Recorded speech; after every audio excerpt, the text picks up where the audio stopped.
আসসালামু আলাইকুম সবাইকে। আজকে বেশ কিছু ম্যাথ দেখাবো তোমাদেরকে। ম্যাথগুলো মেইনলি জাহাঙ্গীরনগর ইউনিভার্সিটিতে আসার জন্য উপযোগী। এছাড়াও যেসব বিশ্ববিদ্যালয়ে ম্যাথ আছে, সেই বিশ্ববিদ্যালয়গুলোর জন্য খুব উপকারী হবে ম্যাথগুলো। তো চলো দেখে নেওয়া যাক আজকের ম্যাথগুলো। প্রথম প্রশ্ন হচ্ছে, একটি সোনার গহনার ওজন 16 গ্রাম।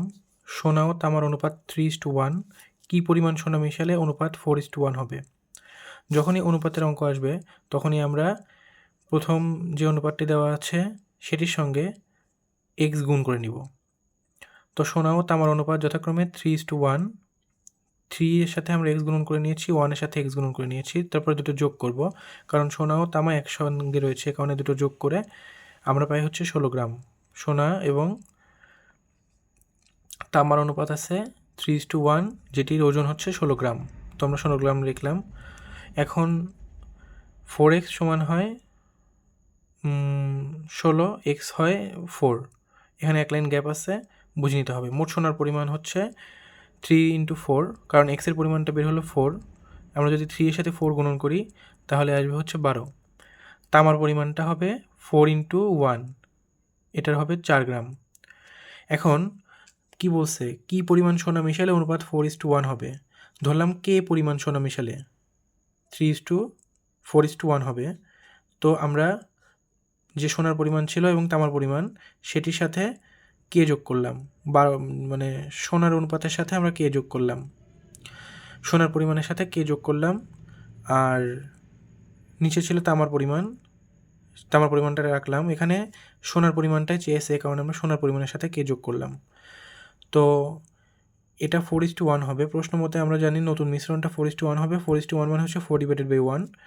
এখন যদি 12 প্লাস কে আমরা উপরে রাখি তাহলে 4 × 4 16 হয়ে যায় এই পাশে। আর কে এর মান আসে হচ্ছে 16 - 12 = 4। 4 গ্রাম মিশাতে হবে, অর্থাৎ 4 গ্রাম সোনা মিশালে অনুপাত 4:1 হবে। আশা করি বুঝতে পারছো। এবার দ্বিতীয়টাতে চলে যাই। দ্বিতীয় অঙ্কতে বলেছে, যদি রিক্সা ভাড়া 60% বেড়ে যায়, রিক্সার যাতায়াত কত কমালে ব্যয় বৃদ্ধি পাবে না? এখানে একটা সূত্র মুখস্থ রাখবে, ব্যয় বৃদ্ধি পাবে না সূত্র। সেটা হচ্ছে শতকরা বৃদ্ধি গুণন 100, শতকরা বৃদ্ধি প্লাস 100। তো আমরা যদি মানগুলো বসায় দিই, 60 × 100 অ্যান্ড ডিভাইডেড বাই 60 + 100, তাহলে আসে হচ্ছে 37.5%, অর্থাৎ 37.5%। তো এই হচ্ছে এটার অ্যান্সার। এটার সূত্র মনে রাখতে হবে।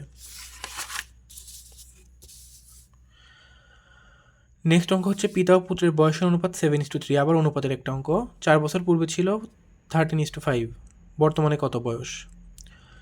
তো অনুপাতের অঙ্ক আসলে আমি বলেছি যে প্রথমেই এটার সাথে এক্স গুণ করে দিবে। বর্তমান বয়স 7x এবং 3x ধরলাম, যথাক্রমে এই দুটো বয়স হচ্ছে বর্তমান বয়স পিতা এবং পুত্রের। 4 বছর পূর্বে যদি হয় তাহলে অবশ্যই 7x - 4 হবে, কারণ 4 বছর পূর্বে। এটা 3x - 4 হবে। এখন প্রশ্ন মতে বলছে কি, 4 বছর পূর্বের যে বয়সের অনুপাতটা, আমরা জানি অনুপাত মানে ভাগ, এই যে এটা 4 বছর পূর্বের অনুপাতের ভাগ দিয়েছি আমরা, সমান কত? 13:5। 4 বছর পূর্বে ছিল 13:5, 13/5। এখন আমরা ক্যালকুলেশন করব। 7x - 4 × 5 যদি আমরা এটা আর গুণ করি তাহলে 35x - 20, আর এই পাশে এটা গুণ করলে 39x - 52। তো এটা ক্যালকুলেশন করার পরে -4x = -32, মাইনাস কাটে 4x = 32, x এর মান আসে হচ্ছে 8। তাহলে বর্তমান বয়সটা হচ্ছে মানে 8 এর সাথে আমরা যদি বাবার বয়স গুণ করি তাহলে 56, এবং পুত্রের বয়স আছে 3 × 8 = 24। তো এটাই হচ্ছে বর্তমান বয়স। বর্তমান বয়স, পিতার বয়স 56 এবং পুত্রের বয়স 24। আমরা এক্স এর মানটা বের করলাম, কারণ আমরা ধরে নিয়েছিলাম বর্তমান বয়স 7x এবং 3x। এক্স এর মানটা বের করে এক্স এর মানটা এখানে বসিয়ে দিলেই অঙ্কের অ্যান্সার পাওয়া যাবে। তো নেক্সট অঙ্কটি হচ্ছে, দুটি সংখ্যার অনুপাত 5:6, লসাগু 120 হলে গসাগু কত? তাহলে অনুপাত থাকলে আমরা 5x এবং 6x ধরে নেব। লসাগু অবশ্যই 5x, 5 × 6 × x, যেহেতু x আর x দুটোতেই x আছে, তাহলে লসাগু অবশ্যই যেটা কমন সেটা যায়, এই জন্য আমরা একটা x নিয়েছি। এখন প্রশ্ন মতে কী বলছে, তাদের লসাগু 120 হবে। লসাগু 120 আমরা ডান পাশে লিখছি। এখন 30x, 5 × 6 30x = 120, x এর মান বের হয় 4। তাহলে একটি সংখ্যা হবে 4 × 5 2 20 এবং অপর একটি সংখ্যা হবে 6 × 4 24। তো এই হচ্ছে লসাগুর মান বসানোর পরে এক্সের মানটা আমরা পেয়ে যাই। সেই এক্সের মান দিয়ে আমরা একটি সংখ্যা এবং পরবর্তী সংখ্যাটা বের করতে পারি। আর 20 আর 24-এর গসাগু হয় 4। আশা করি গসাগু তোমাদের দেখানো লাগবে না, গসাগু তোমরা করতে পারবে। পরের অঙ্কে বলছে কোন বৃহত্তম সংখ্যা দ্বারা 100 ও 184-কে ভাগ করলে ভাগশেষ 4 থাকবে। তাহলে ভাগশেষ যদি 4 থাকে তাহলে আমরা দুটো থেকেই 4 বিয়োগ করে নিব। 4 বিয়োগ করার পরে যেটা ফলাফল আসে 96 এবং 180, 96 এবং 180 গসাগু করলেই যেটি হবে গসাগু সেটি হবে ভাগশেষ। ভাগশেষ 4 থাকবে। তো এটার অ্যান্সার হয় 12। একটি গ্রামের লোকসংখ্যা 10% হারে বেড়ে 1650 হলে পূর্বের লোকসংখ্যা কত? তাহলে 10% বাড়ার পরে লোকসংখ্যা হয় 110 জন। তাহলে 110 জন লোক হয় যখন পূর্বে ছিল 100 জন। একজন লোক হয় যখন পূর্বে ছিল 100 / 110 জন, এবং 1650 জন হয় কারণ 1650 জন হলে পূর্বের লোকসংখ্যা চাইছে। তো পূর্বের লোকসংখ্যা হলো কাটাকাটি করলে আমরা 1500 জন পাবো।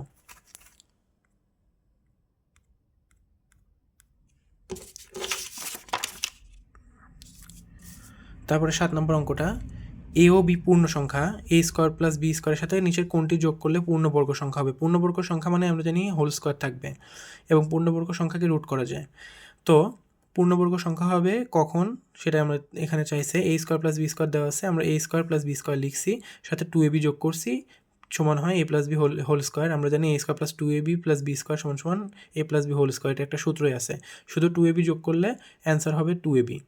শুধু 2ab যোগ করলে পূর্ণবর্গ সংখ্যা হবে, তাই অ্যান্সার হবে 2ab।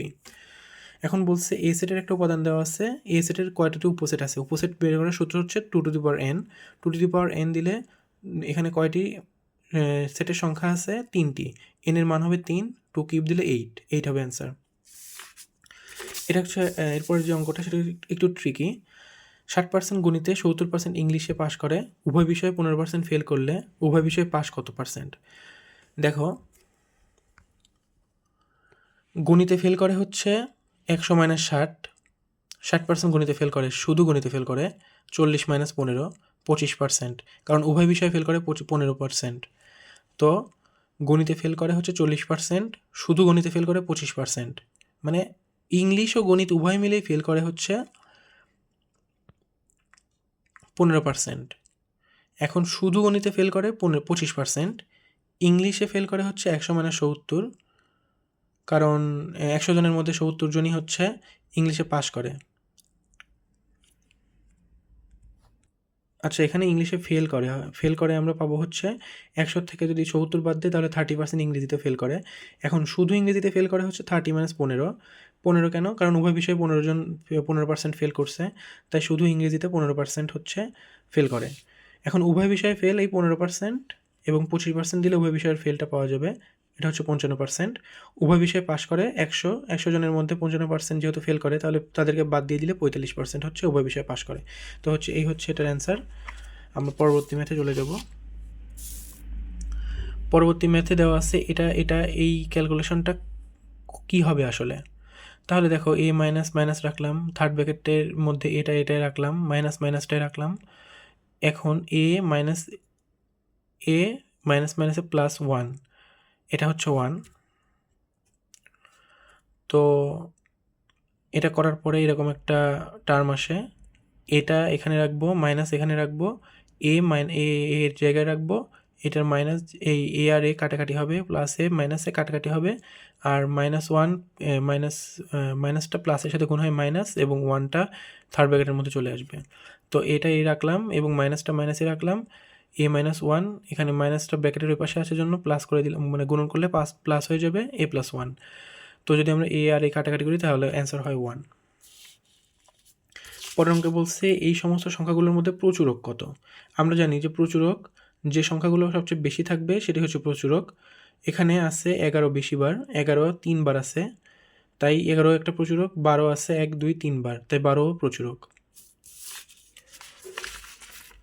পরের ম্যাথটা হচ্ছে একটি সংখ্যার অর্ধেক তার তৃতীয়াংশ হতে 1/3 হতে 17 বেশি, সংখ্যাটি কত? ধরি সংখ্যাটি x। একটি সংখ্যার অর্ধেক, তাহলে সেই একটি সংখ্যাটি ধরলাম x, তার অর্ধেক মানে হচ্ছে x/2। তো x/2 1/3 থেকে 17 বেশি। প্রশ্ন মতে 1/3 মানে x/3, x/3 হচ্ছে +17। তো তো প্রশ্ন মতে আমরা এটা বসিয়ে x/2 এই পাশে x/3টা এই পাশে আনলে মাইনাস হয়ে যায়, 17 জায়গায় রাখলাম, 3 আর 2 লসাগু 6। আমরা যদি লসাগুর সাথে এগুলো গুণ করি তাহলে হবে 3x - 2x সমান 17। x/6 সমান 17, মানে 3x থেকে 2x বাদ দিলে x থাকে আর 6টা 6ই থাকে, সমান 17। x এর মান আমরা পাই 102, তাহলে সংখ্যাটি হবে 102। পরের অঙ্কটি হচ্ছে 3mx - 1 3amx - 2 হলে x এর মান কত? এখানে এই x এর মানটা চাইছে। তো x এর মান পাওয়ার জন্য আমাদের বেসটা সেম করতে হবে। দুই পাশের বেসটা সেম করলে পাওয়ার সমান হয়ে যায়। তো আমরা যদি বেসটা সেম করতে চাই তাহলে হবে 3/3। এখানে 3 আছে। আমরা যদি প্রথমে এই 3টাকে এই পাশে নিয়ে আসি, আসলে এখানে এক লাইন গ্যাপ হয়েছে, সেটা হচ্ছে এই 3টা এই পাশে নিয়ে আসলে 3/3 হয়। amx (2) এই পাশেই থাকবে। আর হচ্ছে 3 আর 3 এটা কাটাকাটি করা যাবে না। এই 3টা যদি আমরা উপরে পাঠিয়ে দেই তাহলে -1 হয়। অর্থাৎ আমি যদি বোঝাই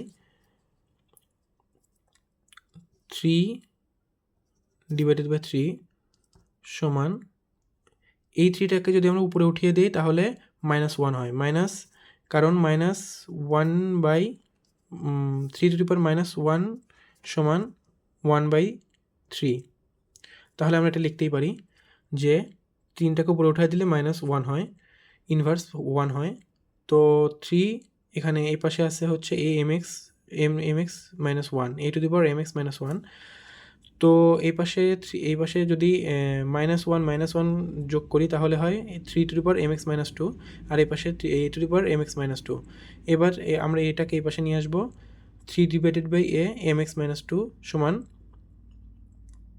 1। অতঃপর 3/a⁻mx - 2 সমান 3/a�0। এখানে যদি আমরা 3/a দিই তাহলে 3/8 দিলে ডান পাশে বাম পাশে বেশ সমান হয়ে যাবে, আর যে কোনো কিছুর পাওয়ার 0 মানে 1। তো কারণ এখানে 1 ছিল, এখানে এই 1টা মিলানোর জন্য 3/a�0 দেওয়া হয়েছে, যার কারণে এটা হয়ে গেছে 1। কারণ এই 1টা নিচে আসলে কোনো সমস্যা হবে না, এই কারণেই মানে মিলানোর জন্য এটা 1 দেওয়া, মানে 3/a�0 দেওয়া হয়েছে।